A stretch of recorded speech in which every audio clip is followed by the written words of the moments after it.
Hi everyone, this is part 2 of lecture 2. I'm just going to go into full screen here. Now, as I pointed out in the previous part of the lecture, the number of electrons is extremely important, but so is the way in which they're actually configured, that is, arranged around the nucleus. So I'm just going to give you a quick run through of how electrons are actually arranged in a nucleus. Some of this is going to seem a little bit weird to you, and you'll probably have to go over it a few times before you get it. So the first point I want to make is that electrons sit in regions of space that we refer to as orbitals. Now, the interesting thing is that for any given orbital, you can only get 2 electrons in it. So that's something to keep in mind. In fact, I've got the point here. There's actually different types of orbitals.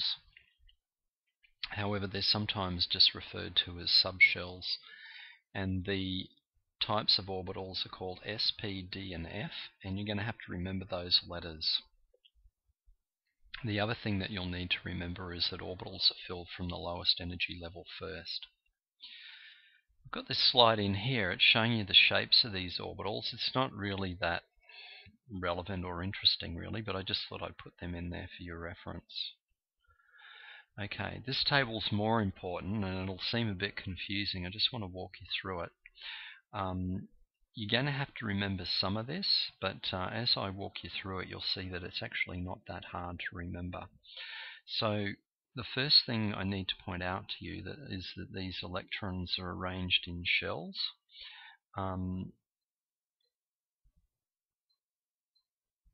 Sorry about that, I'm just setting my timer here for the 15 minutes. There we go.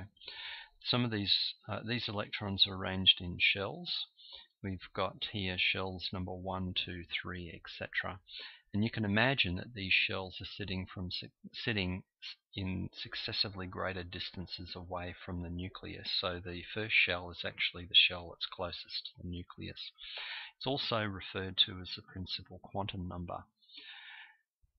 Now, the interesting thing is that there's a certain number of types of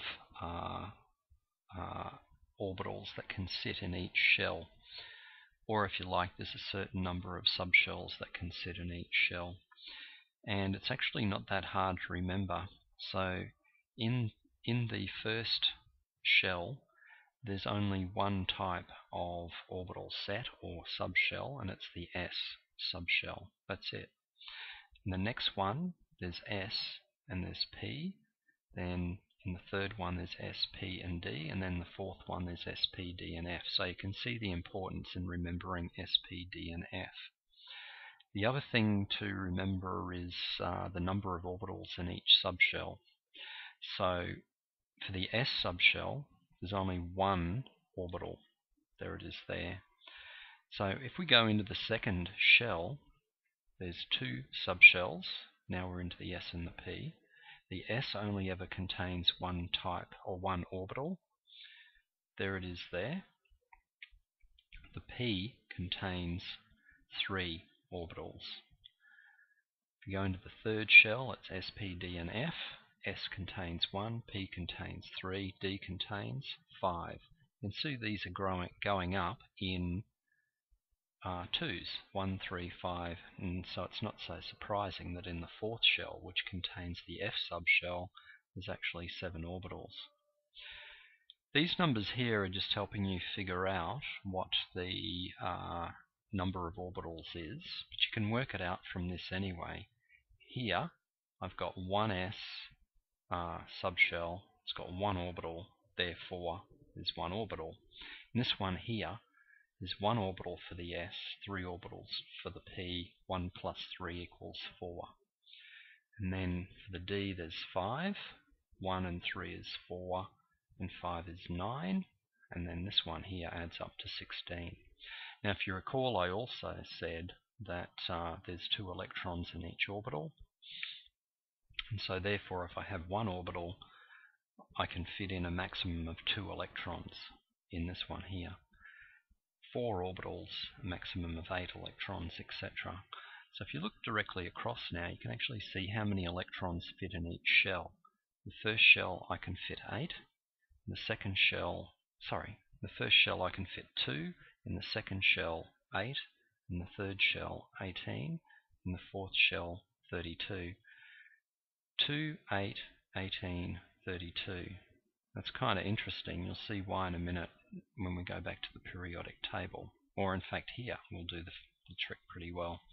Alright, so how do we write the electron configuration of particular elements? Well, you start off with the lowest energy level possible, which is principal quantum number 1. And you know that there's an S subshell. So if you look at the element with the smallest number of electrons, which is hydrogen, it's only got one of them. That number 1 there, let me just get my pointer going here. I'll leave it at that. That number 1 there is the principal quantum number. There's one S subshell. That's it. And there's one electron, and that's what that number means. I've got one electron in that S subshell. Now if you look at helium, principal quantum number 1, 1s subshell, which has only got one orbital, I can fit a maximum of 2 electrons. There's my 2, and there's 2 electrons for helium. Now, for this first shell, subshell, and orbital, they're completely full. That's it.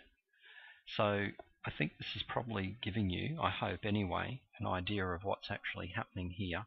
Helium is happy because it has an electron configuration where the shell is where the shell is completely full. And that's what I've written here over in these comments. Now if we go to lithium, you can see here that it's got 3 electrons. We've got 1s2 full, 2s1. 2 plus 1 is 3. There's our 3 electrons accounted for. Now if you look here and compare lithium and helium, you might be able to see why lithium does what it wants to do. It wants to lose this 1 electron. If it does that, this thing goes. And look at the electron configuration you get. It's the same as helium. Beryllium, if it gets rid of these 2 electrons here, so that goes, it's now got the electron configuration of helium. Once you get over to here, let's pick another example. I talked to you before about fluorine. Now it could lose 7 electrons here, but what it could do is just simply pick up 1. So if it picks up 1 electron, if you look at its configuration and compare it to neon, you'll see they're exactly the same. And neon's a noble gas. Obviously that electron configuration is satisfying. So for fluorine, it wants to pick up 1 electron to get that noble gas configuration. If you then go back to the periodic table, this is expressed in a slightly different way. Because we know electron configurations now, we can actually relate electron configurations to the periodic table itself. So if you look at this element here, this is hydrogen. And it's got 1s, 1 there. If you look at the next one, over here, this is helium. And it's 1s, 2. It's now full and it's happy. We go on to the next one. Hydrogen, helium, lithium. So this is lithium in here. It's going to be 2s,